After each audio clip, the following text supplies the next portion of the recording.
The man deliberately boarded the plane wearing work clothes. Then, he sat down in a first-class seat. Unexpectedly, this move immediately angered the flight attendant. Seeing his cheap work clothes, the flight attendant thought he didn't deserve to sit there, so she went over to give him trouble. However, the man confidently said that he had bought a first-class ticket, but the flight attendant didn't believe him and insisted he show his ticket. Helplessly, the man reached into his pocket to take it out, but found the ticket wasn't on him. Seeing he didn't have a ticket, she told him to get off immediately, but the man calmly took out his phone and called his secretary, told her to bring the ticket over. Unexpectedly, right after he spoke, the flight attendants started mocking the man, thinking he was just bluffing. But what they didn't know was that the man in front of them was the richest man in the world. Even the airline they worked for was a part of his business empire, and the reason the man did all this was to test the trial flight of this new model aircraft. So he deliberately kept his identity hidden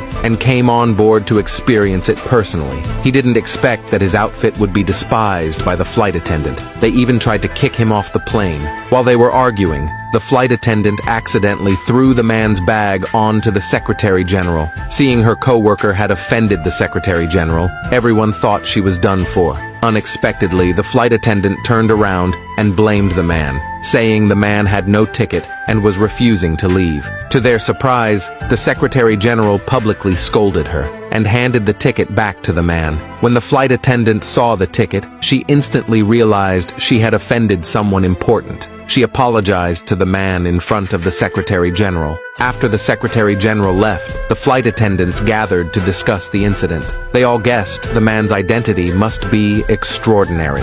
While they were still talking, the newly appointed manager of the airline happened to come aboard the plane. But as soon as the manager sat down, he was attracted by the chief flight attendant nearby. He stared directly at her, so he immediately asked his assistant about her. When he learned she was the most beautiful here and also the most capable flight attendant, the manager ordered the assistant to bring her over. He said he wanted to inspect the service quality. Unexpectedly, when the chief attendant arrived, the manager claimed his seatbelt was loose and asked her to adjust it for him. Seeing the chief attendant obey, the manager took the chance to get close to her. This scared the woman, but the manager had no intention of stopping. He even groped her in front of everyone. At this point, the man couldn't stand it anymore. He walked straight over and stopped the manager, but the manager didn't take him seriously. He questioned who he was, but the man ignored him and continued to expose his misconduct. The manager didn't care at all. He thought the man was being nosy and tried to teach him a lesson on the spot.